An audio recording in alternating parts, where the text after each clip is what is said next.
Pronto. Então, gente,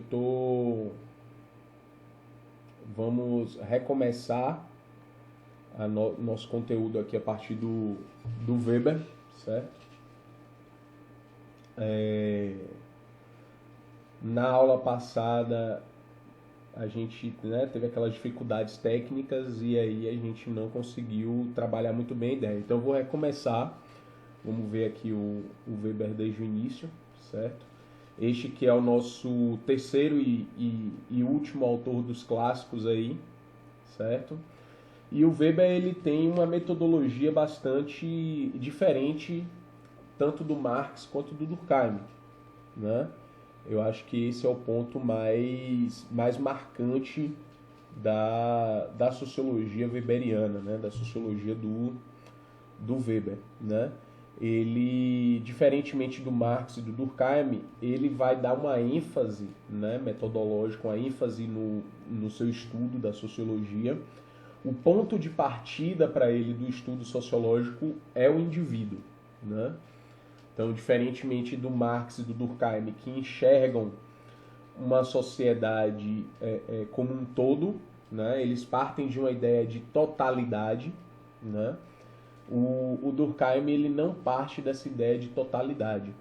Ele parte do indivíduo e aí ele acha que seguindo os passos ali, seguindo as conexões que esses indivíduos fazem, é que a gente vai conseguir fazer um desenho desse todo que é a sociedade. Então a sociedade para o Weber seria o resultado como se fosse um novelo, né? Um novelo aí de lã, né? de fio, que é aquele todo embolado ali de várias partes conectadas, né?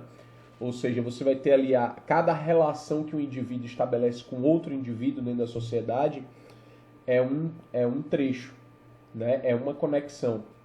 Então, na medida em que essas conexões elas vão se estabelecendo, você vai criando ali uma rede, uma espécie de rede, um emaranhado de conexões. E aí a sociedade ela vai ser o desenho, o resultado disso daí. De qual frequência de conexões estão acontecendo. Mais ou menos como se fosse um gráfico, né? Se os indivíduos todos, eles aqueles gráficos, né, médicos, por exemplo, para medir ali a frequência cardíaca, né? Que fica ali aquela variação, né? Então, o que é que a gente vai ter, né? Deixa eu até ver se eu consigo aqui apresentar a minha tela para vocês. Gente, tá tudo ok com o meu áudio? Vocês estão vendo a minha tela?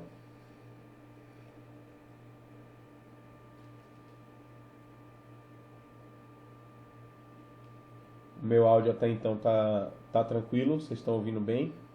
Ótimo. Então, deixa eu mostrar aqui para vocês, né? Vou botar aqui a tela toda para exemplificar mais ou menos como que seria a perspectiva do Weber. Então, por exemplo, a gente tem aqui, né, um gráfico, esse gráfico aqui, ó, né? Para o Weber, as conexões sociais elas poderiam ser esse gráfico aqui, entendeu? A gente pode ter, a depender do comportamento dos indivíduos, um gráfico como esse aqui, ó, que é uma linha reta. Então você vai ter, ó, cada quadradinho desse daqui é um indivíduo. E as conexões que eles vão fazendo é como se fosse aqui, ó, as relações que eles vão tendo uns com os outros, a forma de agir uns com os outros vão formando o desenho do gráfico, que vai ser o desenho da sociedade em geral, né? Então você pode ter um gráfico, a depender da sociedade, você pode ter uma sociedade em que os indivíduos eles se comportam de uma maneira muito semelhante, muito parecida. Então o resultado geral da sociedade seria isso aqui, uma constante. Ou você pode ter uma sociedade onde você tem muitas variações, como esse outro gráfico aqui, né? A depender de como os indivíduos se comportam, as conexões que eles vão fazendo, a gente vai ter variedades dentro dessa sociedade, certo? Isso aqui eu peguei só para exemplificar um pouco visualmente qual que seria a perspectiva aí do Weber, certo? Então, a ideia do Weber é essa. Você vai seguir o caminho que os indivíduos vão deixando para a gente, certo? Então, ao invés de previamente ter um desenho do todo, né, como o Durkheim e o Marx tinham, né, o Marx primeiro ele entendia a estrutura da sociedade, ele vai entender a sociedade como, né, tendo uma estrutura e uma superestrutura, ou seja, um desenho prévio, né, em que os indivíduos vão se encaixar dentro dessa relação.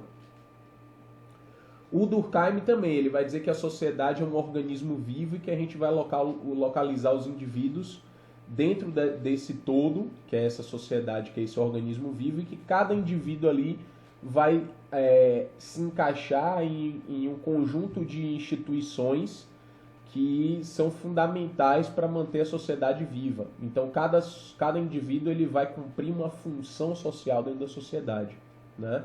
É como se nós fôssemos as células de um organismo, de um corpo humano, por exemplo, e as instituições sociais fossem cada órgão, né? Então você vai ter a estrutura óssea, você vai ter o sangue, a pele, os nervos e etc., as artérias, e cada órgão vai ter uma função dentro do organismo.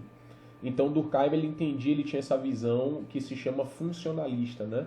De entender que as instituições cumprem funções dentro da sociedade, que os indivíduos, por serem moldados por essas instituições, né, por esses fatos sociais, por se adequarem aos fatos sociais por meio dessas instituições, acabam cumprindo o papel social que a sociedade exige deles, né?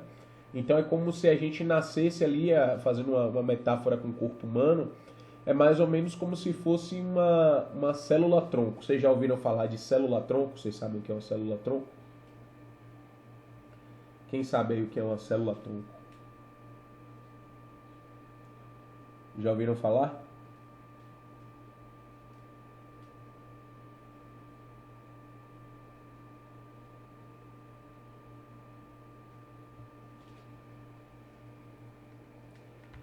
Célula-tronco?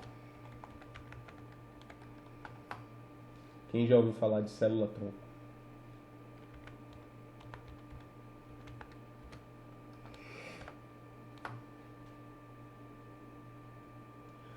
Então, qual é a ideia de célula-tronco, né?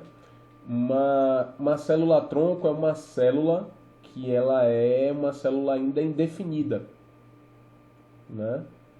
É uma célula que ela é matéria-prima, ela é base para você formar qualquer tecido do corpo humano. Tanto é que existem aí cirurgias e tal, intervenções médicas, tratamentos médicos que são feitos, por exemplo, com células-tronco, para repor determinados tecidos. Então, por exemplo, existe a ideia de você usar a célula-tronco, que é uma célula que, a depender do ambiente onde você coloque ela se transforma naquela célula. É como se ela fosse uma célula base, né? E aí, por exemplo, se você jogar células-tronco no olho, aquelas células vão se tornar tecidos do olho. Se você jogar células-tronco na medula, por exemplo, é um tratamento, uma proposta de tratamento que justamente para você recuperar tecidos, pessoas que sofrem de paralisia e etc., né, que tem partes de lesões na coluna, você injeta ali células-tronco que vão repor aquelas células nervosas, ou enfim, aquelas outras células que vão compor ali aquele tecido, certo? Então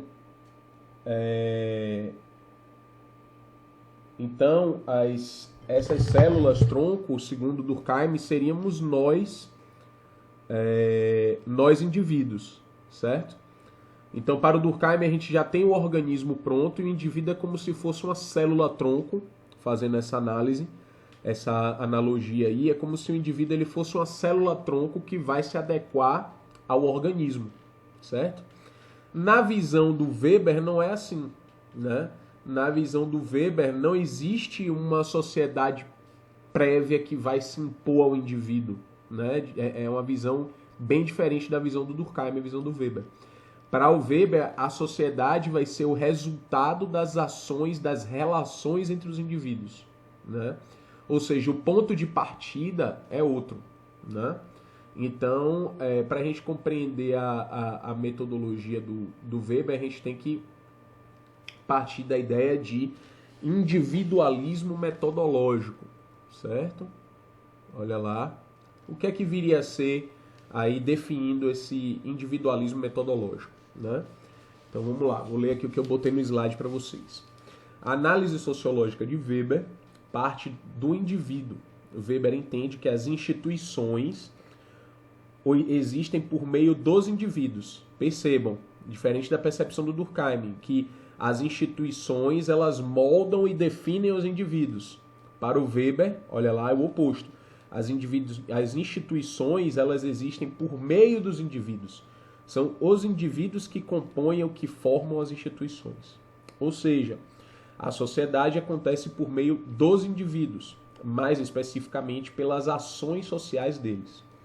Para isso, ele busca compreender o sentido ou significado das ações dos indivíduos, compreendendo o conjunto das ações sociais que prevalecem socialmente. Então é aquela ideia que eu falei, o que é que prevalece socialmente? Você pode ter um gráfico, né, reto ou um gráfico variável, né, a depender aí do tipo de comportamento que os indivíduos vão apresentar como padrão predominante, certo? Então a sociedade, que é esse todo, vai ser a soma dessas variáveis, vai apresentar exatamente o comportamento de suas partes, certo? Se o comportamento de suas partes for todo igual, né, a gente vai ter aí um tipo de desenho de sociedade. Se o comportamento for variável, a gente vai ter outro, tá? Então, ele busca compreender o sentido ou significado das ações dos indivíduos, compreendendo o conjunto das ações sociais que prevalecem socialmente. Ele compreende a sociedade na sua raiz, que é o indivíduo, certo? Então, foquem bem, gente, esse conceito aí do individualismo metodológico, que é uma das principais diferenças do Weber, que vai diferenciar a sociologia do Weber para os demais autores, certo? Para os outros clássicos, né? Para o Marx e para o Durkheim. Ele é o primeiro que vai ter essa proposta de sociologia, percebam, né? A sociologia, ela é a ciência da sociedade. E ele parte para entender assim a sociedade, né? O que ele quer compreender é a sociedade, não o indivíduo. Mas ele acha que, como a sociedade é resultado das relações sociais, ou seja, das conexões entre os indivíduos, ele precisa partir dos indivíduos, das ações dos indivíduos. São as ações dos indivíduos que vão formar aquilo que a gente chama de sociedade. Deu para pegar essa ideia, gente? De individualismo metodológico? Ou restaram dúvidas? Podemos seguir em frente? Vamos passo a passo aqui com o Weber, porque ele é um autor um pouco mais complexo, tá? Ok. Então vamos lá. Então, o que é que acontece?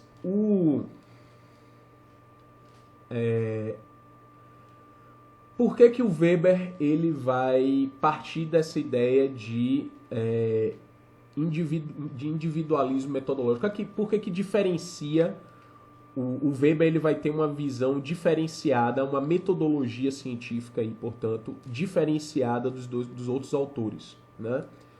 Porque o Weber ele parte de uma outra concepção filosófica de mundo, ele tem uma outra fundamentação filosófica, né?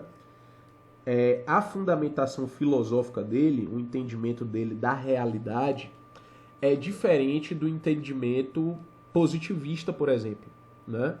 Lembrem aí que a gente, quando estudou aqui o Augusto Comte, o positivismo, a gente viu que o positivismo buscava se apoiar em quê?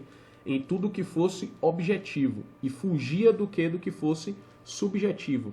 Portanto, a perspectiva positivista ela queria ter certeza na afirmação das coisas e, para isso, ela se apoiava só no que era externo, no que era visível, no que era entendido como realidade por todos, né? Então, por exemplo,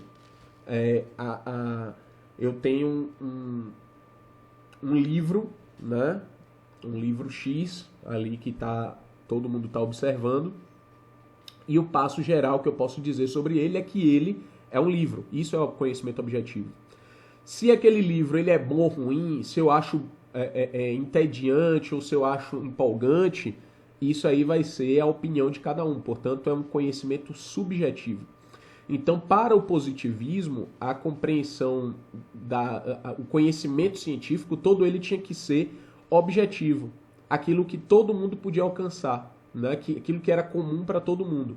Ninguém discorda que aquilo é um livro. Se é bom ou ruim, já é uma questão subjetiva. Portanto, não é um conhecimento válido na perspectiva do Comte e dos positivistas, certo? Então, só relembrando isso daí que a gente já viu, né? Então, o Marx e o Durkheim, principalmente, eles se apoiam muito nessa ideia positivista de evitar ao máximo a subjetividade e entender a realidade como uma coisa objetiva, certo? Uma coisa que é palpável, se basear apenas nas coisas palpáveis, nas coisas mensuráveis, medíveis, mensuráveis, né? Que a gente pode medir. Então, é por isso que o Durkheim ele era a favor do uso de estatísticas, por isso que o Durkheim ele tentava adaptar toda a lógica aí das ciências naturais para as ciências humanas. Já o Weber, ele vai discordar dessa metodologia, ele vai apresentar aí uma outra abordagem, né? O Weber, ele discorda de uma perspectiva positivista, a perspectiva do Weber ela é uma perspectiva mais hermenêutica. O que é uma coisa hermenêutica? Uma coisa interpretativa. O que é que isso quer dizer? Que não existe uma realidade, uma verdade universal para todos. As verdades elas vão ser sempre dependentes de uma determinada perspectiva. Então, por exemplo, gente, temos uma montanha, certo? Vamos dizer que tem um indivíduo que está em cima dessa montanha e um outro indivíduo que está embaixo dessa montanha. A montanha, ela é a mesma, certo? Ela existe, ela é a mesma. Só que a montanha vai ser, para quem está em cima dela, vai ser uma coisa, vai se apresentar de uma forma. E para quem está lá embaixo dela, vai se apresentar de outra forma. São duas realidades diferentes? Essa montanha está em duas dimensões diferentes? Não. Só que a perspectiva de quem está embaixo da montanha é uma e de quem está em cima dela é outra.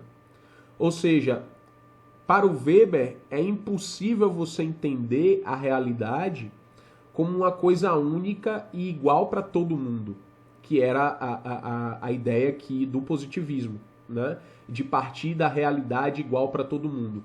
Então o que o Weber ele é crítico ao positivismo e ele vai dizer, olha, a realidade objetiva ela existe, porém a forma como a gente alcança ela vai depender da perspectiva de cada um. Portanto, o que a gente tem que fazer é tentar somar o máximo de perspectivas que a gente conseguir para a partir daí ter uma noção do que a coisa realmente é. Eu não posso partir de um ponto de vista. Olha aí a ideia, essa expressão, né? Ponto de vista vem exatamente daí, né? Ou seja, de que ninguém tem uma verdade absoluta sobre aquele assunto. Existem pontos de vista. Existe um tema que está ali que se impõe a todos, uma realidade que está ali e se impõe a todos. Só que cada um vai enxergar e vai entender essa realidade de uma maneira diferente. Portanto, eu não posso partir de uma única realidade como se fosse comum e possível para todo mundo, porque cada um só é possível de compreender a realidade para cada um do seu próprio ponto de vista, não do ponto de vista do outro, certo? Então essa que é a grande crítica que o Weber vai ter a essa ideia do positivismo, né? Então ele vai partir dessa... Ele não vai adotar uma ideia positivista e sim uma ideia perspectivista, né? Uma ideia hermenêutica, compreensiva, ou seja, de tentar abarcar os diferentes pontos de vista para poder compreender a realidade. Através da composição dos diferentes pontos de vista, a gente pode chegar ali a um entendimento mais amplo do que seja a coisa, né? Então, para o Weber, a realidade ela é muito mais complexa do que para o Comte, por exemplo, né? Porque a realidade para o Comte é tudo aquilo que é mensurável, uma garrafa, uma coisa que, né, é material, que eu posso ter uma perspectiva, que todo mundo pode ter uma perspectiva igual sobre aquilo. E quando não se trata de coisas materiais?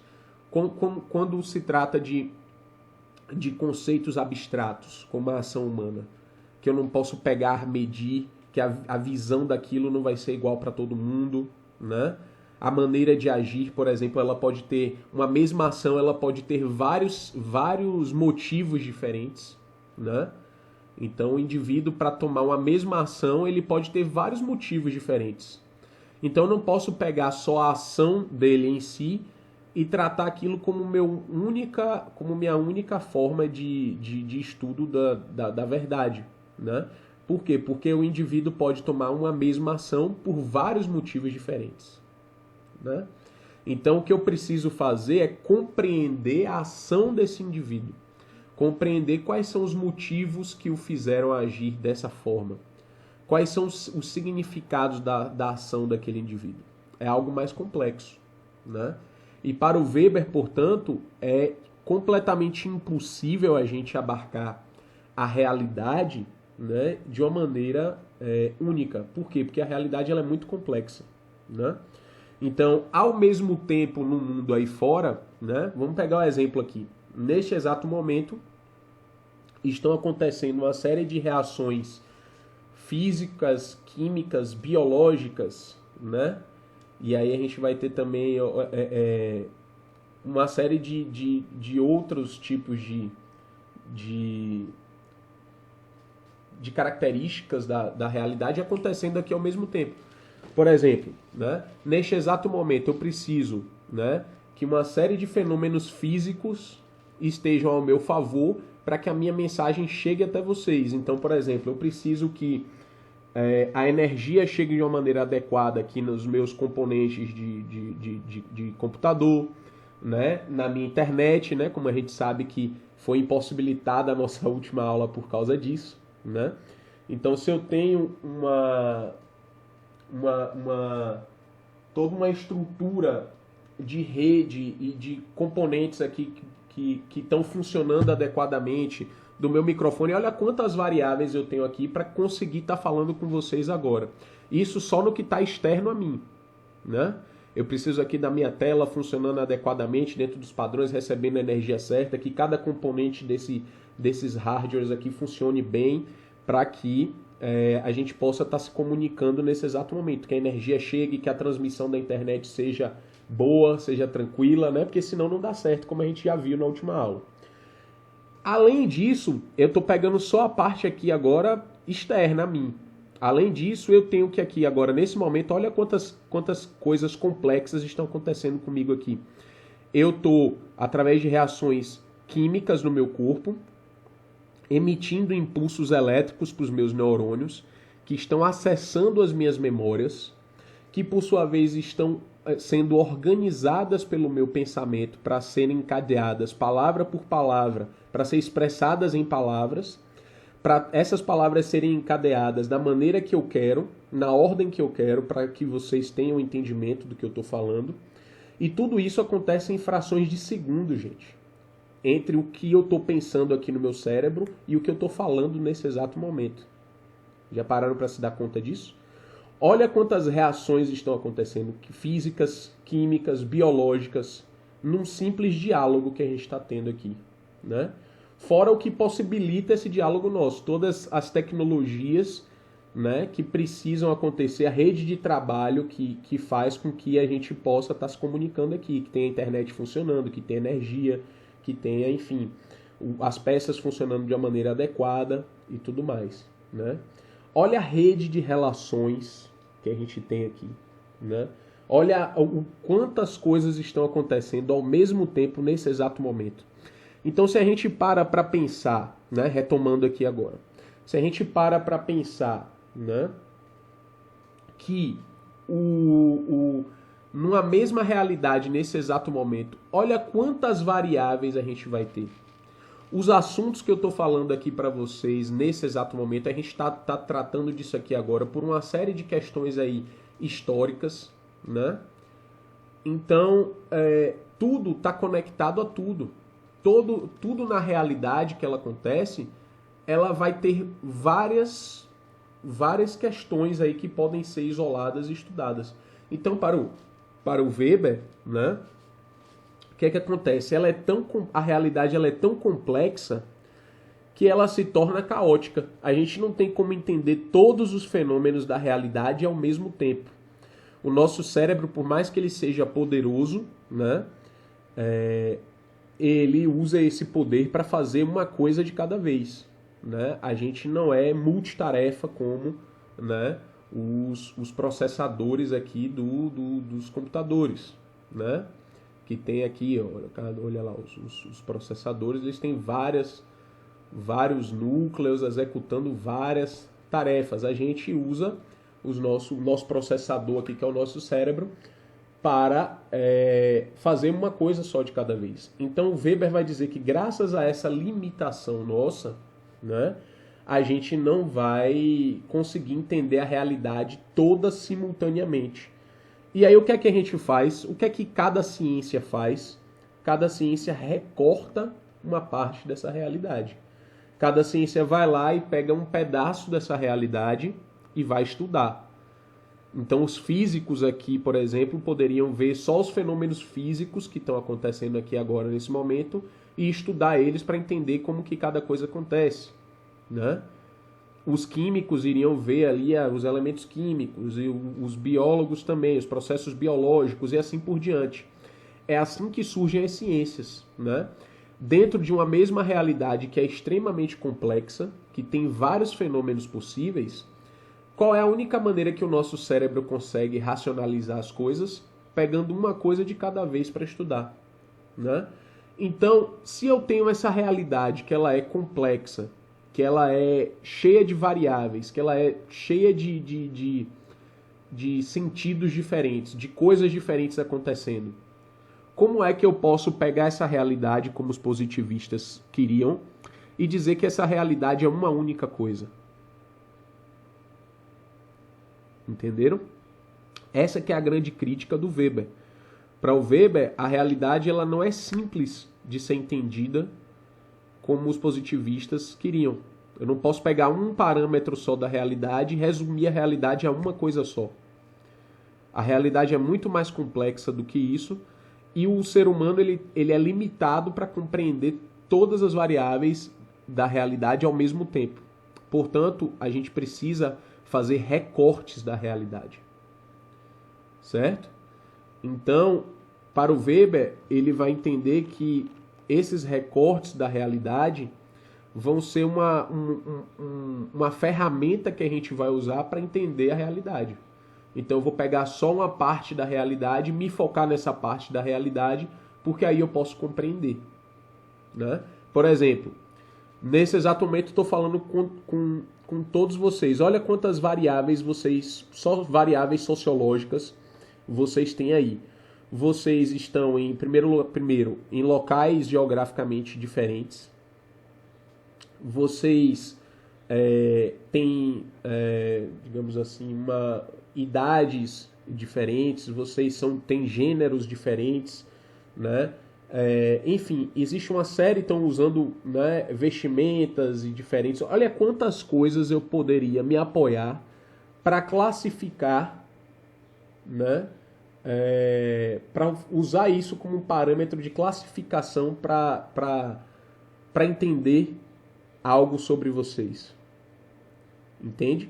Então eu tenho que pegar uma coisa. Como é que eu posso fazer isso? Eu pego uma coisa de cada vez. Eu não tenho como absorver todas as variáveis possíveis para entender a realidade toda em sua complexidade toda. Isso é impossível. E também não tem sentido. Então o Weber ele vai entender que a gente precisa selecionar as partes mais importantes, né, de acordo com o que a gente quer entender, para a partir daí selecionar os critérios que a gente vai usar para fazer os nossos estudos. E o que é que ele vai chamar isso? De tipos ideais. Certo? ele vai chamar isso, essa seleção que a gente faz, né, dos critérios para entender a realidade, de tipos ideais. Por que tipos ideais? Porque são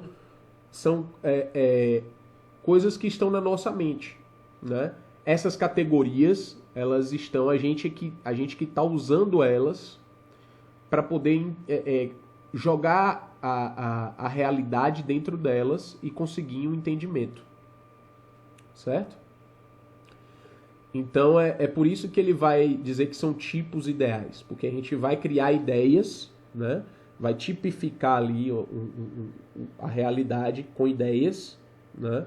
Para poder compreender, classificar e compreender essa realidade, certo? Então o Weber, ele não parte de uma lógica positivista de que a realidade ela está dada, a realidade ela está aí perceptível por todo mundo. Ele vai partir da ideia de que a realidade ela é complexa e para que a gente possa compreender a realidade a gente tem que usar filtros. Eu tenho que selecionar da realidade o que eu quero entender para poder estudar essa realidade, para poder conhecer essa realidade, né? Então deixa eu ler aqui antes de ler o chat, né? Deixa eu ler aqui esse slide para sintetizar um pouco que sintetiza esse slide que eu escrevi aqui, sintetiza um pouco do que eu estou tentando explicar para vocês, tá?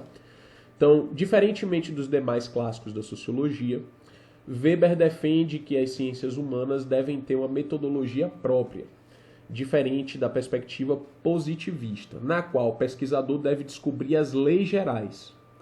Para Weber, a realidade só pode ser conhecida a partir das suas particularidades, né? Ou seja, não existe uma lei geral para entender nada. A realidade só pode ser compreendida em suas particularidades, em suas partes específicas. E não pode ser compreendida senão por meio de tipos ideais, né? Aquilo que eu falei. A gente aqui os tipos ideais são os nossos recortes, né? É aquilo que a gente escolheu para estudar da realidade. Certo? Então, em resumo, é essa ideia aí que é a metodologia que o Weber vai usar. Por isso é que ele vai ter uma abordagem tão diferente dos outros autores, né? Porque ele vai entender que a forma que a sociologia vai ter de estudar nunca vai ser compreendendo o todo, né? Então, nesse sentido, a noção de totalidade para o Weber não é aplicável na compreensão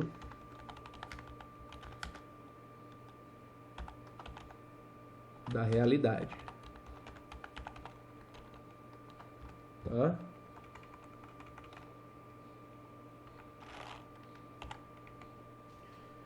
Certo, gente? Então, ó, para o Weber não existe isso aqui, ó, de eu tentar abarcar tudo ao mesmo tempo e dizer que isso é a realidade.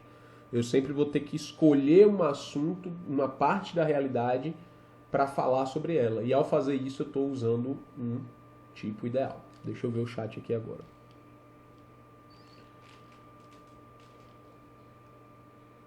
Ei, vocês falaram bastante coisa, hein? Avisando quem está em cima do glacial social de quem está embaixo. Cada um vai ver de uma forma. Exatamente. A visão, Alicia, vai se dar de acordo com a perspectiva, o ponto de vista de cada um, né? A posição que cada um se encontra dentro de uma mesma realidade. A realidade não é igual para todo mundo, não é vivida da mesma forma para todo mundo, não é isso?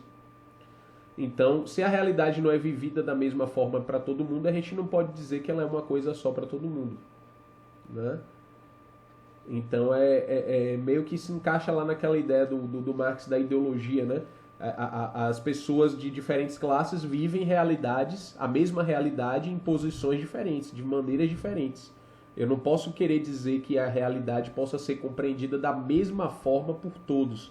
Por quê? Porque isso seria, segundo Marx, uma falsa consciência. Olha aí como a gente pode conectar os conceitos, né? O próprio conceito de ideologia do Marx já reflete isso, né? A ideia de que A realidade ela não pode ser compreendida da mesma forma por todo mundo, porque ela não é vivida da mesma forma por todo mundo. Eu só sei que os indivíduos pensam, logo eles existem, seus pensamentos particulares definem esse corpo que existe, que é a sociedade. Não é necessariamente os pensamentos, Rafael, né, mas as ações. Né? As ações dos indivíduos definem a sociedade. Né? O que eles fazem, né, constrói a sociedade que a gente vive a todo momento. Né? Aquilo que a gente vai refletir sobre o mundo vai ser aquilo que a gente expressa no mundo. E o que a gente expressa no mundo é ação. Né? Pensamento também a gente expressa, mas o pensamento, ele de certo modo, ele conduz a nossa, ajuda a conduzir a nossa ação, mas ele não define necessariamente a ação. Portanto, não é compreender ao compreender o pensamento, eu não compreendo necessariamente o que acontece na sociedade, mas me ajuda a compreender por que as pessoas agem da maneira como elas agem, e ao agir como elas agem, elas constroem a sociedade. A sociedade é pensada pelos seres humanos e tal. Aí vem ideia gráfica, variação de pensamento. Então, Alice, a ideia do gráfico é mostrar que, a depender de como os indivíduos agem na sociedade, né, eles podem agir de uma maneira parecida, né, ou eles podem agir de uma maneira bem variável. O comportamento desses indivíduos é que vai ser o gráfico ali. Né? Agora, a sociedade complexa demais para que alguém... Exatamente, Herbert. É essa a ideia do Weber. Né? Ele vai dizer que, olha, o mundo ele é muito complexo. Se a gente for tentar entender ele em todas as suas partes ao mesmo tempo, isso vai ser impossível. Portanto, o que é que os cientistas eles fazem? Eles estudam a realidade? Sim, eles estudam a realidade. Só que qual é a ferramenta que eles usam para estudar a realidade? É recortar a realidade. Por quê? Porque tentar entender ela toda ao mesmo tempo é impossível. Essa aqui é a ideia do Weber. Sociedade pensada pelos indivíduos. Esses indivíduos pensaram não logo podem entender ela, se todos quiserem entender ao mesmo tempo. Sim, mas a questão é que os indivíduos eles vão, só aqueles, né, que estão realmente dedicados e que querem, se propõem a pensar essa sociedade é que vão fazer isso. Não significa que todos os indivíduos vão fazer. Sim, não dá para entender sozinho porque faltam os outros pensamentos. Uma criação que existe também como criador, um grupo de pensadores só pode ser entendida pelo grupo de criadores e não... Depende, porque se essa ideia aqui, Rafael, se fosse exatamente assim, a gente não conseguiria compreender as ideias de ninguém. Se só quem pensou na ideia pudesse entender a ideia, a gente não conseguiria entender as ideias de ninguém. Né? Tá, talvez isso... Mas... Se usar a ideia do Weber para entender pensamentos desses três, tem partes diferentes que dependem do ponto de vista de cada um deles. Exatamente. Sim.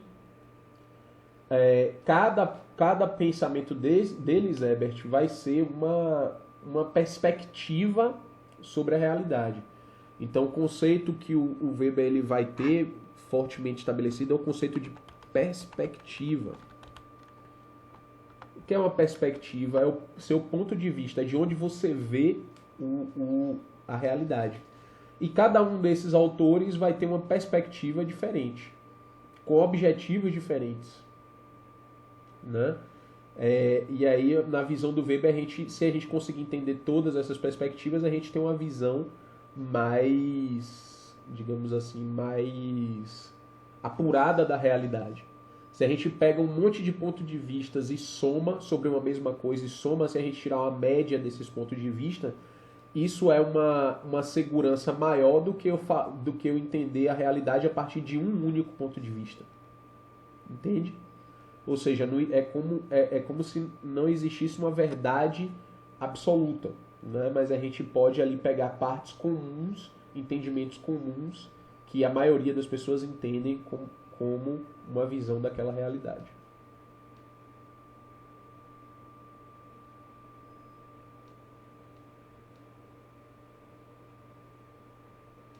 Vai ter, Rafael. Não se preocupe que aqui é só a introdução.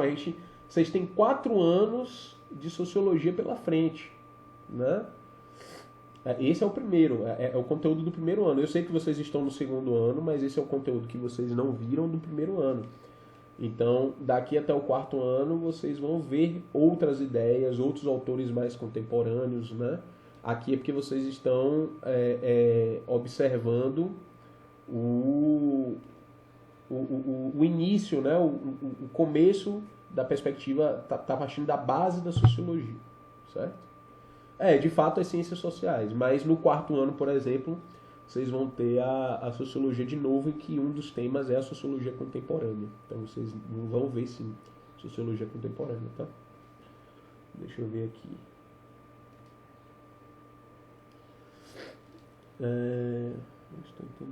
O indivíduo criou a sociedade, certo? Mas o que eu não estou entendendo é, tipo, quando alguém nasce nessa sociedade, ela não é inserida, não aprende a viver dentro dela. Tipo, a ideia do Durkheim, a gente pode aprender a seguir um comportamento, uma pessoa que nasce na base da montanha, pega aquela realidade. Então, Alice, se eu entendi bem o que você está querendo dizer, é que se para o Weber, portanto, não existe um molde desse indivíduo. Existe, né? A sociedade vai moldar esse indivíduo, sim. Só que para o Weber, digamos assim, o indivíduo ele tem um papel ativo nisso, né? Ou seja, você quando aprende a falar o português, a gente quando é pequenininho que a gente aprende a falar o português, a gente não só aprende porque as outras pessoas estão obrigando a gente, mas também e principalmente porque a gente quer se comunicar. Então, a ideia que o Weber traz é a ideia de que o indivíduo ele é ativo no próprio processo de socialização dele. Ou seja, que pelo interesse que ele tem em interagir com os outros indivíduos e alcançar os seus objetivos, né, ele vai aprender os códigos daquela sociedade, ele vai aprender as regras, os padrões daquela sociedade, né, de uma maneira ativa. Né? Diferente do Durkheim, que vai dizer que a sociedade vai se impor ao indivíduo, o Weber vai dizer que o indivíduo ele vai aprender esses códigos porque ele quer alcançar essa sociedade. Ele quer, através dessa sociedade, realizar ali os seus objetivos. Então, por exemplo, um bebê que ele no início ele só sabe chorar, né? É a única coisa que ele sabe, que ele sabe. Muitas vezes a gente não sabe o porquê que ele está chorando. Pode ser várias coisas. Então, por interesse dele mesmo em ser mais claro e dizer exatamente o que ele quer, para que o que ele quer seja cumprido da melhor maneira possível, ele aprende a falar o que é que ele quer. Né? Então ele vai dizer se está com fome, se está sentindo dor, se quer ir no banheiro, o que é que ele quer, né? Para quê? Para que, pelo interesse dele próprio, aquilo seja, né, realizado. Então, o Weber ele sempre vai partir da perspectiva do indivíduo e não da sociedade. O Weber não entende que, diferente do Durkheim, né, que existe uma sociedade que está ali moldando e adequando aquele indivíduo ao tempo todo, mas sim que o indivíduo ativamente se molda e cria esses códigos e essas ações dentro da sociedade para que ele próprio cumpra os seus objetivos. Né? É mais ou menos essa a ideia. Cada um deu um foco e tal. Exato. O homem cria a sociedade, a criança é criada pela sociedade. É mais ou menos essa a visão do Weber, que o ser humano ele sempre vai ter um papel ativo dentro da construção da sociedade, e não passivo, como diria o Durkheim. A ideia do Durkheim mostra como a sociedade influencia as pessoas, mas a sociedade é um conjunto de indivíduos, então os outros indivíduos que só influenciam, mas o próprio indivíduo se ajusta. É mais ou menos isso. O que o Weber chama a atenção é um outro ponto de vista. Lembrem lá, né, do individualismo, como eu falei para vocês, né? Aqui a ideia do individualismo metodológico. Certo? Portanto, ele quer entender a sociedade, o ponto de partida dele é o indivíduo, né? Então, para ele, o ponto de partida da gente compreender o que é a sociedade é o indivíduo, certo? É seguir as ações dos indivíduos. Né? O indivíduo que vai agir com outro, que vai agir com outro e assim por diante. E esses indivíduos, através de suas ações, vão estar conectados. Certo? Então é mais ou menos essa que é a questão do Weber. Então ele vai dizer o que, gente? Que por que ele vai seguir, portanto, o indivíduo? Porque ele quer partir do ponto mínimo da sociedade, que é o indivíduo. Tá? Então, diferente dos outros autores que têm uma noção de totalidade, que buscam enxergar o todo para encaixar o indivíduo dentro desse todo, para o Weber ele precisa partir do indivíduo, né, para compreender a sociedade como um todo. Certo? É impossível a gente ter esse todo. Esse todo ele não é alcançável. Né? Qualquer todo que eu invente, que eu esteja falando, não é a realidade, e sim um tipo ideal. Uma ideia que eu criei sobre a realidade e analiso a realidade a partir dessa ideia. Para o Weber, é a forma como o nosso pensamento funciona. Né? A realidade ela é complexa demais, grande demais, para que a gente possa entendê-la em sua totalidade. Portanto, a noção de totalidade não é aplicável, certo? Então, para Weber não é aplicável a noção de totalidade. A gente sempre vai partir de uma parte que a gente recortou dessa realidade, certo? Então, vamos lá. Então, vamos especificar agora o que são esses tipos ideais, né? Então, para o Weber, né, o que são os tipos ideais? Weber considera que a busca pelo conhecimento deve ocorrer por meio de ferramentas do pesquisador. Né? Ou seja, é impossível a gente compreender a realidade, né, por ela própria sem ter um recorte. Né? Então, olha lá, a realidade nunca está dada. Né? A realidade nunca é simples de entender e é a mesma para todo mundo, justamente porque todo mundo vai ver a realidade de um lugar diferente, de um ponto de vista diferente, vivendo na pele um lugar diferente de uma mesma realidade. Né?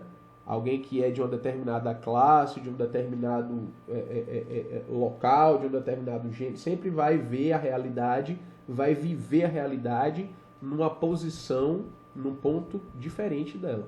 Tá? Então a realidade nunca está dada. Né? Para se ter conhecimento sobre a realidade, é necessário exagerar parte da realidade, resumir a complexa realidade a um tipo puro, tornando possível a racionalização do seu conhecimento. Ou seja, a gente tem que... o que o Weber está dizendo é que a gente precisa, para estudar as coisas, a gente vai tirar uma parte, selecionar uma parte da realidade, isolar essa parte da realidade, certo? E a partir do isolamento dessa realidade a gente vai compreender aquele aspecto da realidade. Né? Eu vou ter um tipo puro. Né? Essa ideia aqui de tipo puro é o isolar. É mais ou menos, gente, como funciona o experimento na física, né? Ou nas ciências naturais. Vamos pegar aqui a física. O que é que a física diz? Por exemplo, vocês provavelmente já fizeram aquele experimento de ferver a água. Né? O que é que o físico ele vai dizer? Né? Como que ele vai fazer aquele estudo? Ele vai dizer, ó, a água ela vai ferver a 100 graus.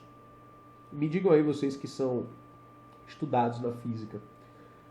A física ela sempre vai ferver a 100 graus? Sempre? Em qualquer circunstância?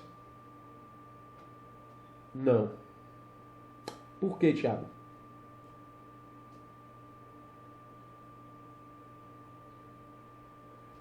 Vamos lá, temos uma variável. A pressão muda, a temperatura que a gente vai precisar. O que mais?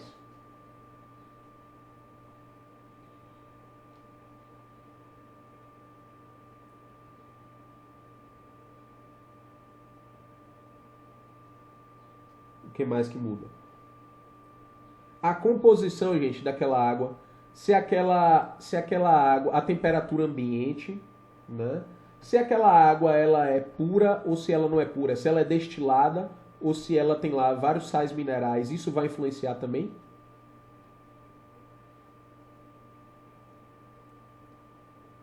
Sim. Né?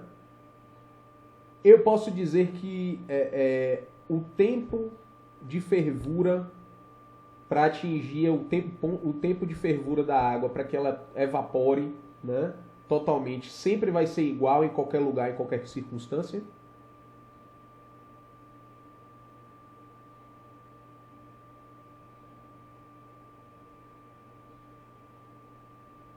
Depende da quantidade também, exatamente. Ou seja, gente, existe uma série de variáveis. É por isso que eu não posso chegar e dizer, olha, gente, absolutamente a água ferve em 100 graus, independentemente da quantidade, da composição daquela água, da pressão atmosférica, do ambiente, né? Ou seja, gente, é uma verdade que a água ferve a 100 graus? É uma verdade. É uma verdade absoluta? Não. Ela vai ferver a 100 graus se a gente isolar as variáveis para que ela ferva a 100 graus. Em determinadas condições de temperatura, pressão e etc., ela vai ferver a 100 graus. Não é isso? Exatamente. Então, Herbert, é exatamente isso. Olha aí, uma ATM de pressão. Então é isso. Né? A realidade não é que é falso que a água ferva a 100 graus. O que é falso é ela não ferve, ela ferve a 100 graus. O que é falso é ela ferve a 100 graus em qualquer circunstância. Isso é falso. Tá? Sempre vai ferver a 100 graus? Não. Vai depender das circunstâncias. Então, gente, é mais ou menos isso. O que é que os físicos eles fazem quando eles vão fazer lá o isolar as suas variáveis? Eles estão isolando o máximo de interferências possíveis para entender o fenômeno que eles querem. E a ideia do Weber aqui é a mesma. Quando a gente constrói, olha lá, um tipo puro, a gente está isolando o máximo de variáveis, excluindo o máximo de variáveis possíveis, para que a gente possa entender uma única coisa. Por isso que a gente exagera, né? Exagera uma parte da realidade, né? E resume a complexa realidade a um tipo puro. Ou seja, a gente isola todas as variáveis da realidade a uma coisa só. Então, para o Weber, a dinâmica de conhecimento ela se dá dessa forma. A gente só pode compreender as coisas desse jeito, né? Se a gente eleger um tipo puro, né, isolar as variáveis e entender uma coisa de cada vez. Depois eu vou estudar uma outra variável. Aí eu isolo os outros componentes e estudo aquela outra variável. Tá? Aí depois que eu aprofundo...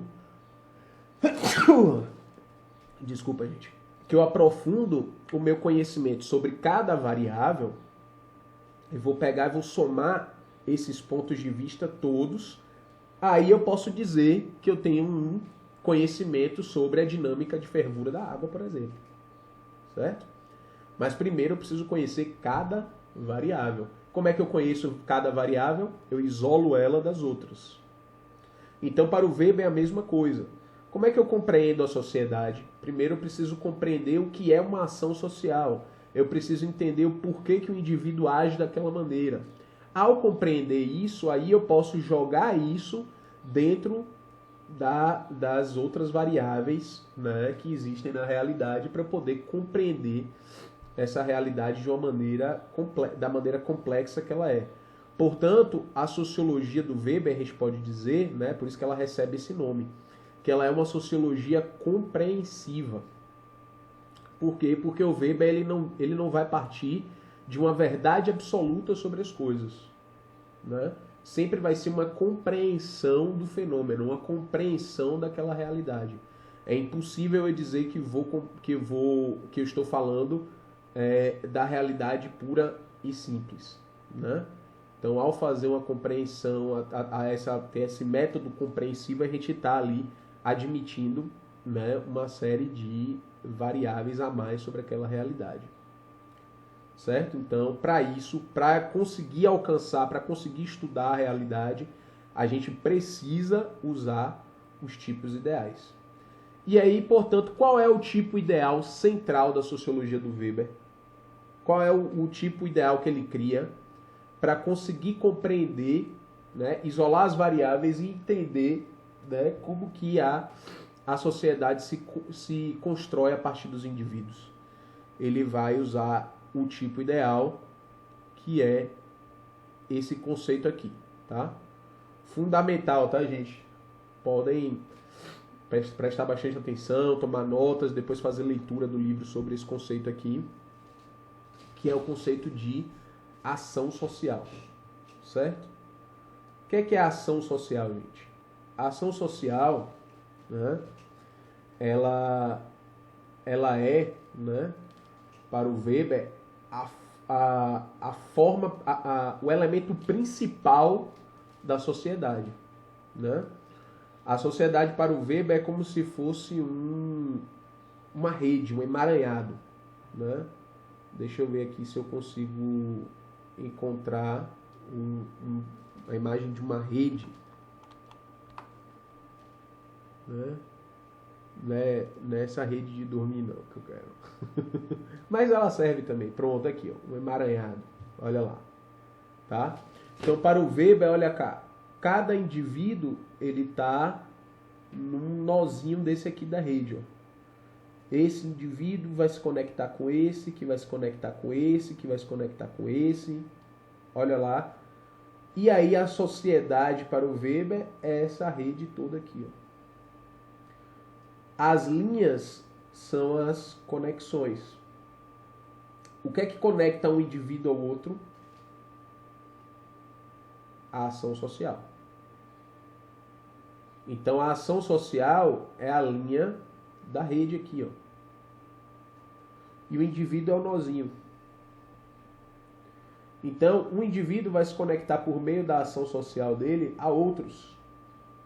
E essa rede toda vai formar um desenho, né? Eu tenho vários tipos de desenho possíveis. Olha lá, eu tenho um desenho mais retinho, é aquilo que eu estava querendo ilustrar com o gráfico. Olha lá, o desenho da rede pode ser assim mais retinho ou pode ser, olha cá, um desenho mais variável. Tudo vai depender da forma como as pessoas se conectam. O desenho que as conexões entre as pessoas vão ter.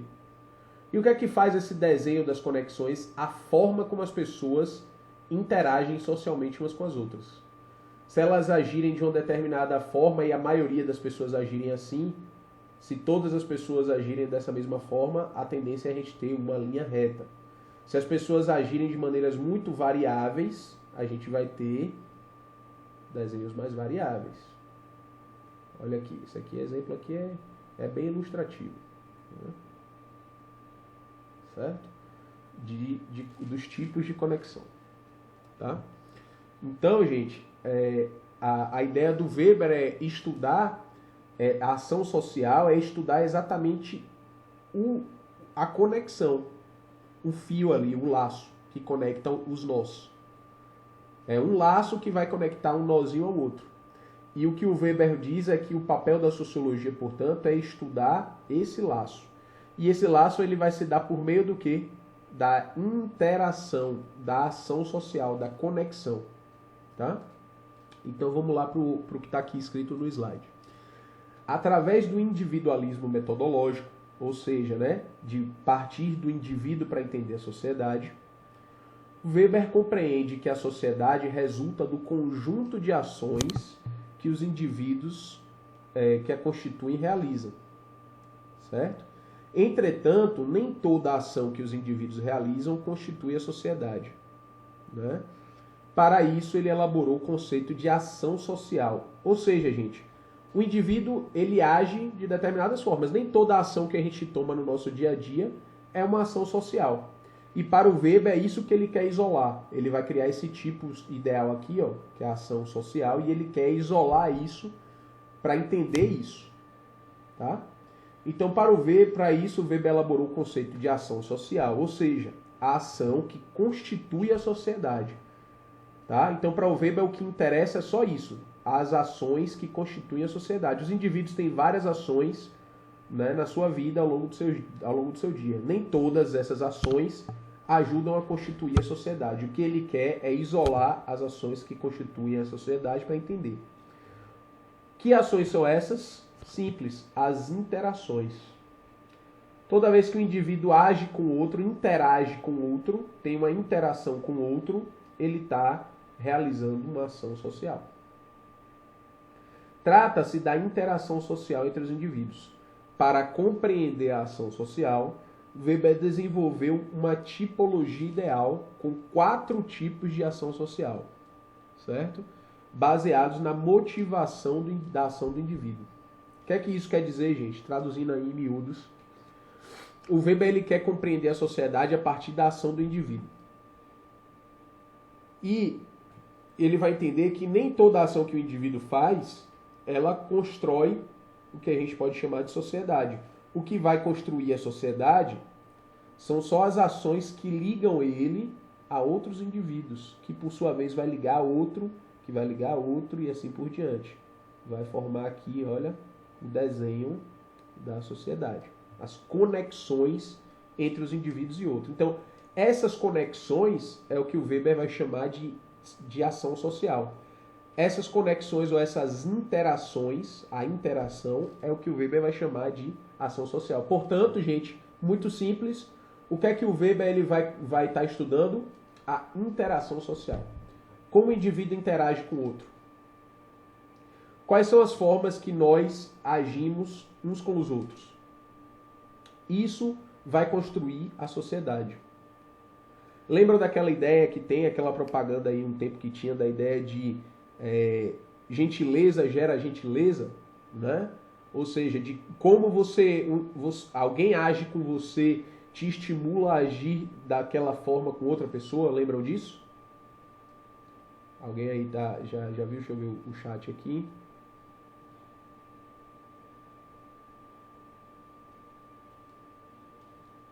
Estão lembrados? Já? Pois bem, é exatamente essa a ideia.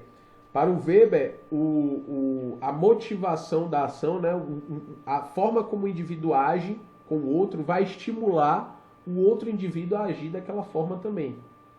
Certo? É isso que vai formando o padrão de ação da sociedade.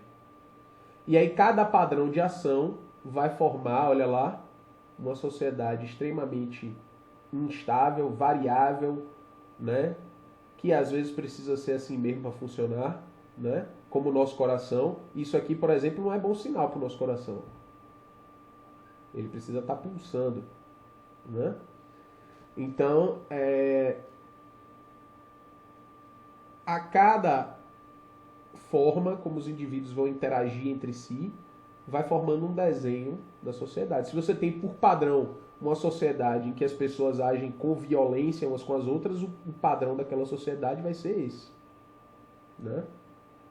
Se você tem por padrão uma sociedade que já é mais tranquila, a gente vai ter um outro desenho de sociedade. Ou seja, o padrão da forma como as pessoas se relacionam vai definir como aquela sociedade vai funcionar, certo? Então, o que é que acontece? O Weber ele vai dizer o quê?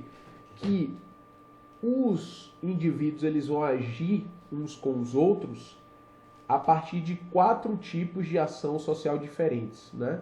Vão ter 4 tipos de ação social diferentes que vão ser motivados o quê? Vão ser baseados o quê? Na motivação do indivíduo. Gente, o que é motivação? Vamos lá? Vamos pegar a palavra aqui, olha como fica fácil. Motivo da ação.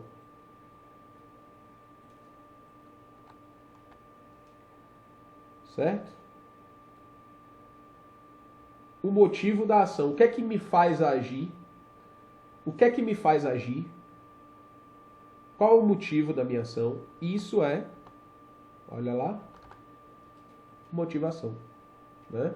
Quando a gente fala um vídeo motivacional, é um vídeo que vai fazer o quê? né? Uma mensagem motivacional que vai fazer o quê? Que vai te dar um motivo para agir, que vai fazer você sair da inércia. Então isso é motivação, um motivo para ação.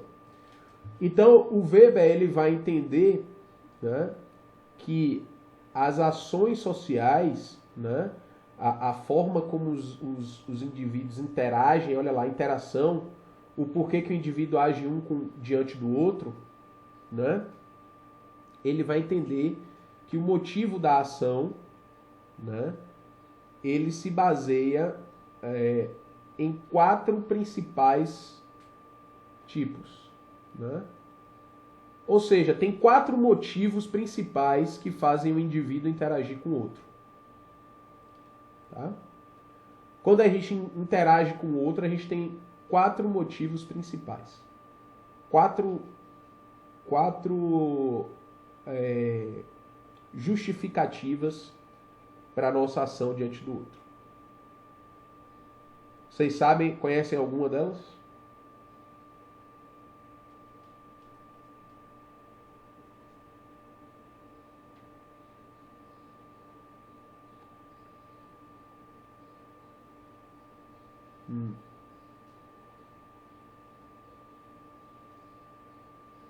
Conhecem, gente, alguma delas?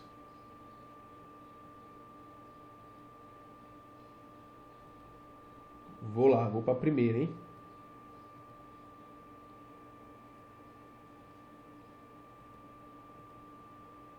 Ananda, trabalho, afeto. Afeto, sim. Vamos lá. Quais são os principais motivos, gente, da ação social? Vamos lá conhecer os 4 tipos. Primeiro, esse daí que você falou, mano, afeto. Um primeiro grande motivo que a gente vai agir em relação a outra pessoa, que a gente vai interagir, né? É a ação social afetiva. É quando eu interajo com outra pessoa motivado por meus sentimentos, né? Ou seja, é quando o indivíduo age em relação ao outro motivado por sentimentos, tais como orgulho, vingança, loucura, paixão, inveja, medo e etc. Tá? Então, uma das formas que vai me fazer interagir com o outro, né, são os sentimentos, né? Então, em primeiro lugar, pode ser sentimentos positivos ou sentimentos negativos, né? Mas sempre que eu ajo diante do outro motivado por sentimentos, essa ação social vai ser afetiva. Tá? É um exemplo que a gente, desde criança, desde bebezinho, já começa a agir socialmente assim. Quando a gente chora, aquele exemplo que eu dei anteriormente, quando a gente chora, geralmente a gente quer interagir com o outro, né? Com os nossos cuidadores, né? Através dos motivados por algum sentimento que a gente está tendo, né? Algum sentimento, seja ele biológico ou psicológico, né? O bebê está carente, quer afeto e tal, e ele vai agir, né? De acordo com os seus sentimentos, né? Diante do outro ser humano que está ali cuidando dele. E a gente carrega isso para o resto da nossa vida, né? Nem todas as ações, muitas das ações que a gente tem diante de outras pessoas são motivadas por sentimentos, né? Então, tais como estão aqui, né? Orgulho, vingança, loucura, paixão, raiva, ira, enfim, né? Ou empatia, né? Coisas boas também, né? Temos aqui os nossos sentimentos que são uma grande base que motivam a nossa interação com outras pessoas. Certo? Que outra coisa nos motiva a interagir com outras pessoas, gente? Vamos ver? O Weber vai dizer que uma outra coisa que vai fazer a gente interagir uns com os outros é a tradição. E aí ele vai chamar essa ação social de ação social tradicional. Certo? Então, tem como fonte motivadora os costumes, hábitos, como celebração de tradições, cumprimentos, etc. Né? Então, quando eu passo por uma pessoa na rua, cumprimento ela, eu estou agindo por força da tradição. Existe uma tradição dentro da minha sociedade que me motiva, né? Que eu vejo as outras pessoas fazendo e aí eu vou fazer igual, porque eu não quero, né, me sentir excluído, porque, enfim, aquilo faz parte do que eu aprendi ao longo da vida, né? E aí eu ajo com aquelas pessoas de acordo com essas tradições, certo? Então, são os costumes, os hábitos que a gente vai ter, né? Que a gente vai absorver aí no nosso convívio, nas nossas interações com outras pessoas, né? Como que a gente absorve a tradição interagindo com outras pessoas que vão fazer aquelas coisas, né? A gente vê outras pessoas fazendo e a gente se insere nisso daí, né? Então, a ação tradicional, certo? Terceiro tipo, uma ação social racional.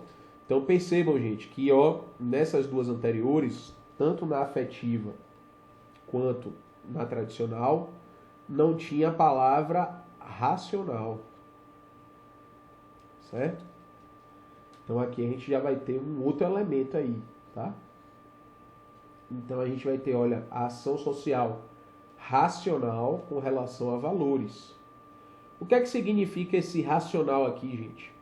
Quando eu estou agindo por tradição, não necessariamente eu estou fazendo aquilo porque eu faço um cálculo daquilo, porque eu entendo que é melhor para mim agir daquela forma, né?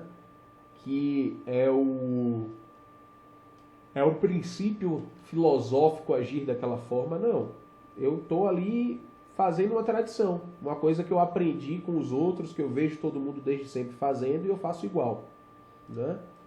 Passo ali a gente que passa na frente da igreja vai lá e se benze, né?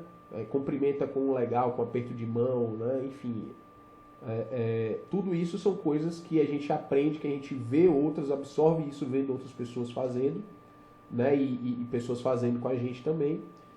E aí a gente absorve isso, mas isso não é necessariamente racional, né? Assim como os afetos também não são necessariamente racionais, né? Você não vai agir por um afeto, né? Como vingança, né? Enfim, ou medo, ou empatia, porque racionalmente você quer que isso aconteça. Isso vai ser involuntário, vai ser irracional, né? Então é por isso que dizem, né, que razão e sentimento nem sempre coadunam, nem sempre se combinam, né? Justamente porque uma coisa é diferente da outra. O motivo pelo qual a gente age de uma maneira irracional para uma maneira racional são diferentes, né? Quando a gente tem uma ação racional, significa que a gente busca um entendimento, né, a partir de um conceito ali abstrato. A gente precisa, quando a gente age racionalmente, a gente precisa agir levando em conta as consequências dos nossos atos, a gente precisa agir de acordo com o que é correto, o que não é, e assim por diante, né? Então, a ação social racional com relação a valores, para o Weber, né, é o que? Segundo a definição aqui, é uma ação na qual não é o fim que orienta a ação, mas o valor, né?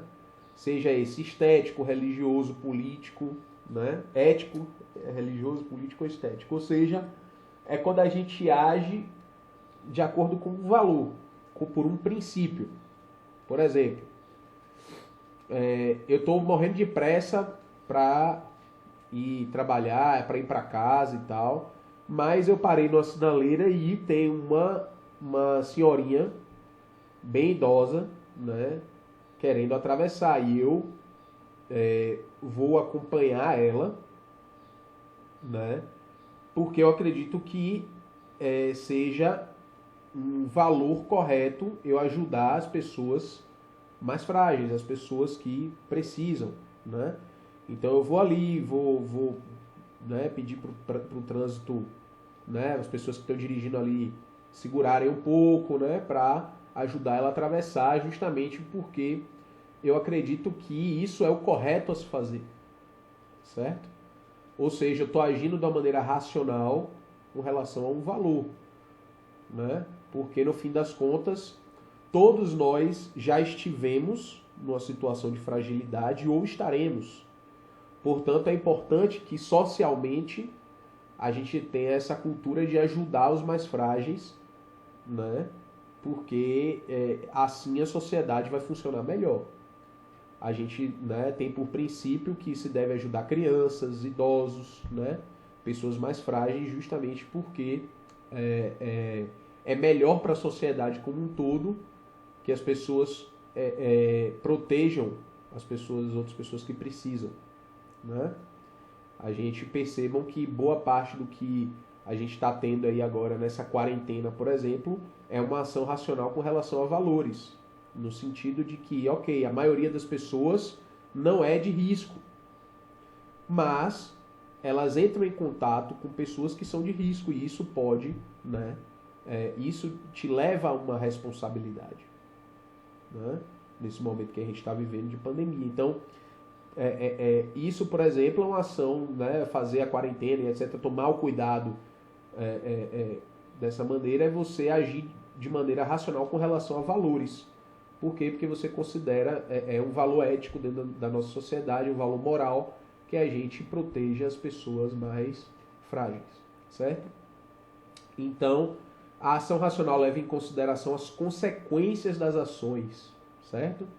Olha lá, quando a gente tem a racionalidade na ação, a gente tem o quê? Aquela ação que leva em consideração as consequências. Então, qual é a consequência da minha ação ali em agir de uma maneira completamente descuidada para com os mais frágeis, né? Eu vou criar uma sociedade cada vez menos solidária e cada vez mais competitiva, e isso não vai ser bom para, de maneira geral, todos os indivíduos que vivem nelas. Isso vai ser ruim para todos no geral. Por quê? Porque vai instituir a regra do apenas a lei do mais forte, que é a lei da natureza. E a gente não está mais sobre a lei da natureza. A gente criou regras de convivência nas quais a gente vive como sociedade. Justamente porque a gente saiu dessa condição de natureza, de viver apenas sobre as regras da natureza, né? Então, portanto, a gente leva em consideração as consequências daquilo que a gente age, da sociedade que a gente está construindo, tá? Então, a ação social racional com relação a valores é exatamente isso. É agir de acordo com o valor, com aquilo que a gente acha que é importante, que é um dever, que é a forma como é correta que a gente deva agir. O correto ou o incorreto, certo? Então, toda vez que a gente age de maneira racional com relação a valores, a gente está levando em consideração as consequências das nossas ações, tendo por base o quê? Um valor. Ou seja, o que é um valor ético, né? Ou moral, um valor religioso, um valor político, um valor estético e assim por diante. Tá? Então, neste caso, especialmente as consequências éticas. Então, quais são as consequências éticas que eu tenho em agir, né? Fazendo tudo o que eu quero, né? Mesmo que eu tenha que passar por cima de outras pessoas para isso, né? São consequências éticas graves. Então é para isso que a gente vai ter ali os indivíduos que agem, nós vamos agir sempre, né, também de maneira racional com relação a valores. A gente sempre vai estar pensando nas nossas ações com relação a valores. Se aquilo que a gente está fazendo é o correto, se algo que eu fiz ou que deixei de fazer é algo correto ou não, né, dentro dos valores que a gente absorve aí na sociedade. Certo? E por fim, gente, a gente vai ter aqui a ação, o quarto tipo, que é a ação social racional com relação a fins. Certo? Então, neste caso, a ação é estritamente racional, ou seja, eu não vou levar em consideração os valores, se é correto ou se não é, né? Se não vou levar em consideração nada ético, não diz respeito a esse tipo de ação, tá? Toma-se um fim e este é então racionalmente buscado. O indivíduo escolhe os melhores meios para realizar um fim, né? Ou seja, gente, aqui diz respeito sobretudo ao capitalismo que a gente vive, né? Que é a gente vai fazer tudo aquilo que for melhor, que for mais vantajoso para a gente, né? Se eu vou gastar menos para produzir e lucrar mais, melhor para mim. Irei agir dessa forma. Por quê? Porque eu irei aumentar meu capital, irei aumentar o meu poder dentro da sociedade dessa forma, certo? Então, por exemplo, essa aqui é não só essas ações, tá, gente? Mas toda ação que é estritamente racional, que você vai agir com o outro com o objetivo apenas de cumprir um objetivo. O seu único interesse ao interagir com aquela outra pessoa é cumprir o seu objetivo. Então, as relações de comércio, a gente pode dizer que são fortemente ações racionais, ação social racional. Porque você que está lá numa relação de comércio, você quer comprar alguma coisa e a outra pessoa quer vender alguma coisa. Vocês interagem com o fim dos dois terem cumprirem um interesse próprio de cada um de vocês. E isso é o que faz vocês interagirem um com o outro. Tá? Não só, claro, eu estou falando do comércio aqui, mas não só essa relação que é assim, quando você vai fazer ali projetos juntos, né? Quando a gente vai fazer obras políticas, né? Obras públicas e assim por diante, né? A gente quer ali fazer algo que seja racional, que seja o melhor para todos, né? Justamente cada um na sua parte ali cumprindo o seu objetivo, e a gente se junta para que cada um realize o seu fim específico, certo? Então, gente, em resumo, os 4 tipos de ação social, né? Ou seja, que são os motivos pelos quais o indivíduo interage com o outro, são esses 4. O Weber vai dizer que os principais motivos pelos quais os indivíduos interagem uns com os outros, né, vão ser esses 4 tipos de ação, né? Ou ele vai estar agindo porque motivado por algum sentimento, ou ele vai agir motivado diante do outro, interagir com o outro, motivado por uma tradição, ou ele vai agir diante do outro, né, interagir com o outro, motivado por um valor, né,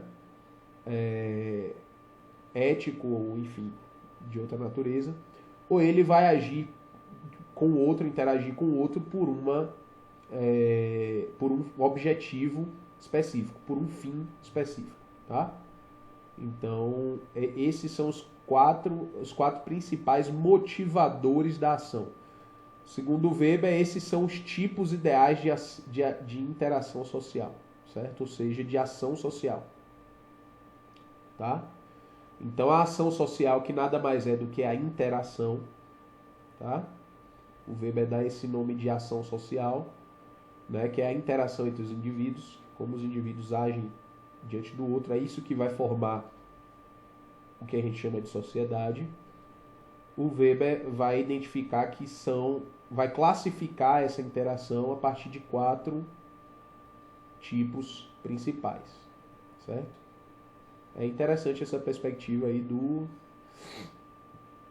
Weber, né? Ele vai pensar, olha, quais são os motivos possíveis que faz a gente interagir com as outras pessoas? O que é que faz a gente interagir com as outras pessoas, né? E aí ele chega a essa classificação aí de 4 principais motivos, né? Que são os afetos, as tradições, os valores e os fins, ou seja, os objetivos. Tá? Então, o Weber ele vai entender que, portanto, o padrão da sociedade, voltando para cá, tá? Para o nosso exemplo, o padrão da sociedade vai ser o resultado do tipo predominante de ação. Qual desses tipos de ação aqui predomina dentro da sociedade? Isso aqui é que vai dar o desenho geral daquela sociedade. Se a maioria das pessoas na sociedade agem com relação a valores, aquela sociedade, né, vai ter um desenho. Se a maioria das pessoas agem em sociedade com relação a fins, aquela sociedade, ó, esse desenho aqui era até melhor para explicar os pontinhos e as ligações. Se aquela sociedade ela vai interagir predominantemente de uma maneira afetiva, a sociedade vai ter um desenho X. Olha aqui o desenho. Se aquela sociedade ela vai agir predominantemente de uma maneira racional com relação a fins, essa sociedade já vai ter um outro desenho, tá? E assim por diante. Olha lá as ligações. Olha as ligações como vão formando diferentes desenhos. Então, os indivíduos vão agir de acordo com um padrão e esse padrão vai dar o formato da sociedade. Ou seja, gente, o que é esse formato da sociedade? É nada mais, nada menos de eu dizer que aquela sociedade funciona daquela maneira. Tá? Ou seja, de eu chegar e dizer, olha, lá naquela cidade X, as pessoas, né, levam muito em consideração as suas tradições. Então é uma sociedade em que o peso da tradição é grande na ação das pessoas. Certo? Já no outro lugar, aquela sociedade é uma sociedade mais de comércio, que as pessoas se juntam para poder cumprir os seus objetivos comuns. Então aquela sociedade já vai funcionar de uma outra forma. Eu já vou ter que me adaptar a cada padrão diferente de sociedade. Certo? Então é mais ou menos essa daí a ideia do Weber. Certo? De que o que define o padrão, ou seja, a forma como aquela sociedade funciona da maneira geral, é como os indivíduos agem uns com os outros. Se a maioria dos indivíduos age de uma determinada forma, aquela forma vai gerar um desenho, vai gerar um padrão dentro daquela sociedade. Ficou clara essa ideia, gente? Deixa eu ver aqui o chat agora.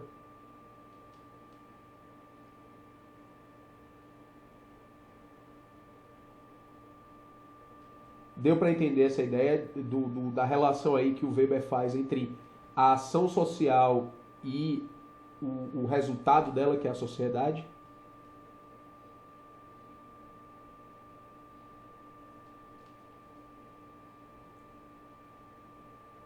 Sim. Ótimo. Então é exatamente isso, tá? E aí o Weber, ele vai fazer um estudo, né? Que ele vai fazer um estudo político e tal, mas como a gente tem pouco tempo, eu não vou desenvolver muito isso aqui não. Eu vou pular essa parte.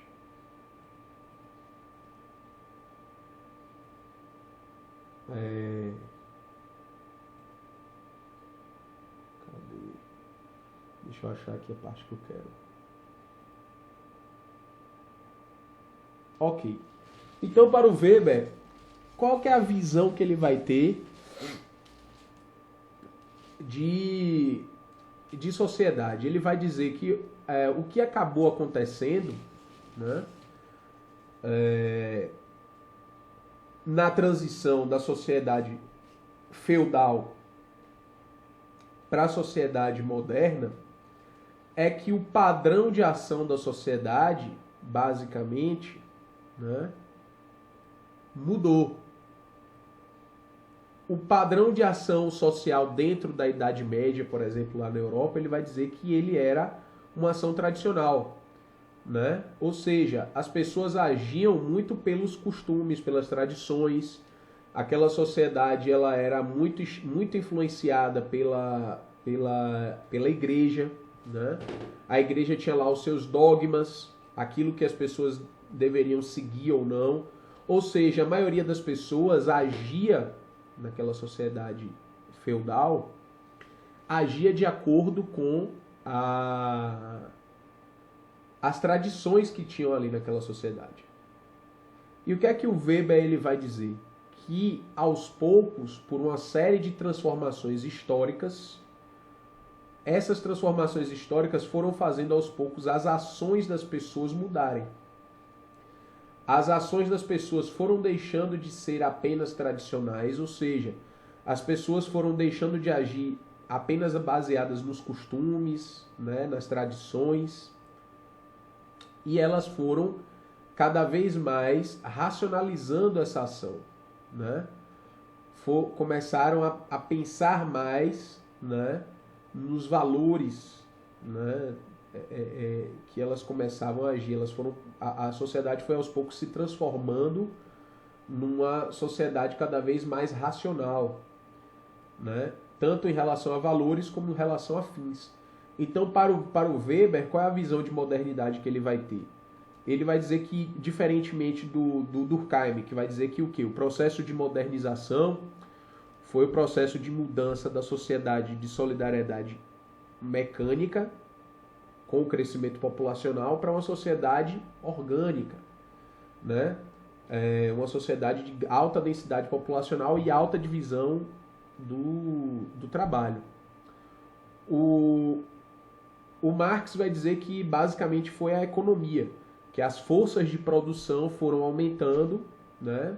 E que, portanto, foram gerando, né, mais divisão do trabalho e gerando aí o capitalismo por sua vez. O Marx vai partir sempre do ponto de vista econômico, né? Então, a visão do Durkheim e do Marx é essa. A do Weber, qual que é? A do Weber, ele não vai discordar disso, mas ele vai dizer o seguinte, que o elemento que ele quer se focar, como é no indivíduo, ele quer entender o que é que aconteceu com o indivíduo que foi fazendo ele mudar a sua maneira de agir. E aí o Weber vai dizer que o quê? A modernidade foi o resultado do quê? Dos indivíduos agindo de uma maneira cada vez mais racional.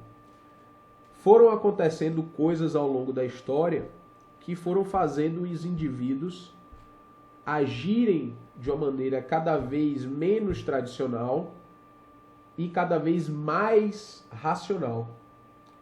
Portanto, para o Weber, a modernidade, né, vou ler aqui agora para vocês, para Weber, a modernidade é fruto de um processo de racionalização. Ou seja, os indivíduos passaram a agir cada vez mais racionalmente, tomando a racionalidade como um valor para orientar sua conduta. Desse modo, o cálculo, o estudo, as causas e consequências são sempre pensadas antes de qualquer decisão. E a fé nas ciências e na tecnologia se tornam cada vez mais fortes, né? Então, gente, diferente aí dos momentos anteriores, onde a gente enfrentou, por exemplo, outras pandemias, né, como a peste negra, a gripe espanhola, né, e uma série de outras pandemias que a gente passou ao longo da história, vocês percebem que o que havia naquele momento ali em discurso em relação àquilo era um discurso muito mais, se a gente pensar aí na peste bubônica, por exemplo, na Idade Média, né? Era um discurso muito mais religioso. As pessoas achavam que aquilo era uma praga, né? E não entendiam muito bem a forma como aquele processo acontecia. Diferentemente de hoje. Como olha só como todas as decisões e etc. que a gente está tomando aqui estão levando em consideração os estudos, o conhecimento científico minimamente. O debate está todo sobre as questões científicas, né?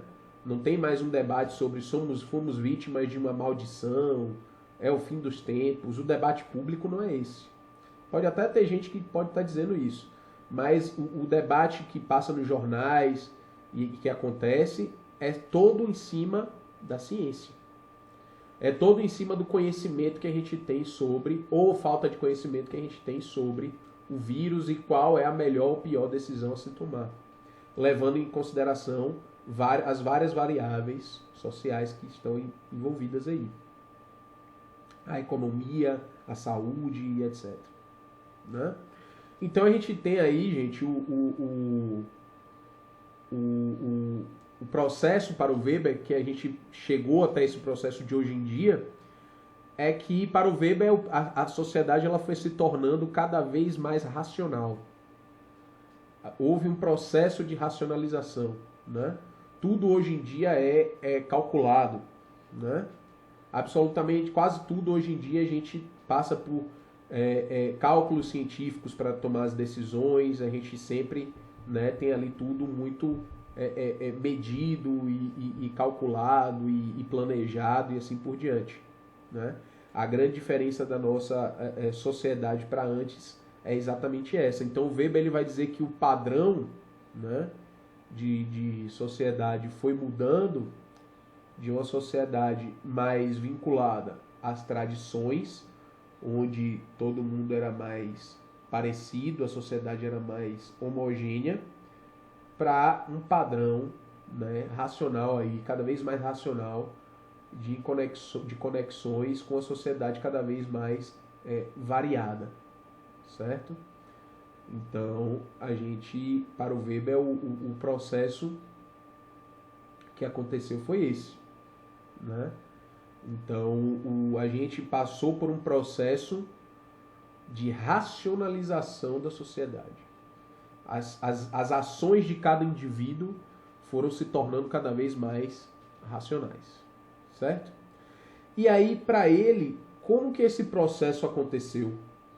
Por que a gente foi se tornando cada vez mais racionais, cada vez mais racionalizados? Como que esse processo aconteceu? Aí a gente vai entrar para a próxima aula para entender isso, que ele descreve nesse livro dele aqui, que é um grande clássico, certo? Chamado A Ética Protestante e o Espírito do Capitalismo, certo? Então eu vou pedir para que vocês leiam lá no livro de vocês, que a gente vai ter aqui na nossa sala virtual, certo? Esse livro aqui, Sociologia Geral, para vocês se prepararem para a próxima aula. Vai ter aqui, ó, olha aqui no sumário, tem o Weber e a racionalidade, tá vendo? Olha lá como já está o título do Weber aí, ó, questão da racionalidade. Então, página 113, não é isso? Vamos ver aqui. Qual que é a página 113? Provavelmente é a página 50 e alguma coisa aqui do texto. 50. Aqui, Weber e a racionalidade. Página 57 do livro começa aqui, tá? Vocês vão, olha aqui, ó, tem tudo que eu estou falando aqui. Vocês vão ler e revisar, ó, a ideia da sociologia compreensiva do Weber, tá? A tipologia da ação, olha lá os tipos de ação que eu mencionei aqui na aula hoje, tá? E aí, cadê? Nós temos um tópico, devemos ter um tópico específico aqui. Esse tópico aqui, na página 67, leiam para a próxima aula. Esse tópico aqui, ó, 4.3. Leiam os anteriores para vocês revisarem o que a gente trabalhou na aula de hoje. E já leiam aqui para a próxima aula também, né, esse tópico aqui, 4.3. A ética protestante e o espírito do capitalismo, certo? Que é onde a gente vai continuar aqui na próxima aula. A gente vai falar exatamente, nesse livro que o Weber ele vai dizer como que acontece para ele, qual foi o elemento histórico que fez com que esse processo de racionalização na sociedade acontecesse. Tá ok, gente? Combinado aí?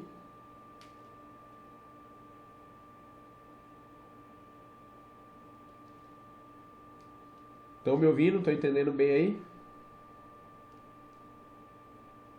Sim? Pronto. Então, por hoje é isso, gente, tá? A gente agora deu conta aí de entender, né, o que é a sociologia compreensiva do Weber, o que são os tipos ideais, a perspectiva de abordagem aí do Weber, o conceito de ação social, os tipos de ação social, certo? E aí a gente fica aí para resumir na próxima aula o processo de racionalização, a visão do Weber de modernidade como que foi construída, certo? Então a gente vai ter essa parte. Eu vou excluir aqui o que eu tinha colocado também da parte política do Weber, tá? Porque vai ficar muita coisa, a gente precisaria de mais aula ainda para poder tratar disso. E como no terceiro ano vocês já estudam a questão a gente estuda a ciência política, então dá para vocês verem esse conteúdo lá, tá? Em relação aqui a parte de política do Weber. Então vamos, eu escolhi, né, já que tinha que excluir alguma coisa, eu escolhi essa parte aqui. E aí a gente segue com a parte estritamente sociológica do Weber, certo? E aí a gente continua na próxima aula, ok?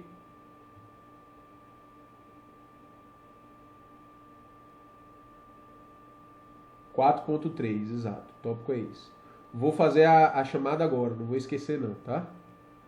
Cadê aqui, ó, esse tópico aqui, ó, 4.3. Ética protestante, espírito do capitalismo. Então leiam esse tópico, né? E depois vocês podem já ler a síntese e responder essas questões que tem aqui, ó, atividades de autoavaliação, ó. Vocês já podem responder também. Eu não vou cobrar, não vou exigir nota dessas atividades aqui. É bom para vocês se vocês fizerem, tá? Porque aí vocês ajudam a fixar melhor o conhecimento, até como exercício para a prova, tá bom? Então é isso, gente. Por hoje é só. Deixa eu fazer a chamada aqui, tirar os prints.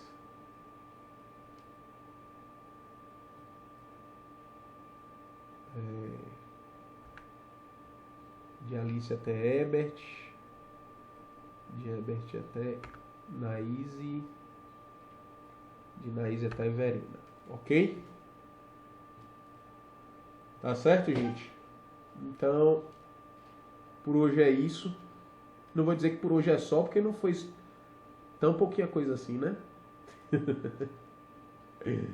Por hoje é isso. E até a aula que vem. A gente encerra aí com a ética protestante e espírito do capitalismo do Weber. A gente encerra o Weber. E aí vocês estarão aptos a fazer a avaliação do Weber, tá? Fiquem atentos aí à sala virtual, tá? Ao mural, porque eu vou postar aqui a nova avaliação, tá? Então, prestem atenção, eu já botei aqui a prova de Durkheim, vou postar a prova de Weber, a de Marx e a de Weber aí, tá? Com seus respectivos prazos. Tá? Então fiquem ligados, fiquem atentos. E é isso, estamos na reta final, gente, né? Se foquem, se concentrem, eu quero todo mundo tirando 10, tá? É isso. Até a aula que vem. Até terça-feira. Abração aí, bom resto de semana e fim de semana para todo mundo.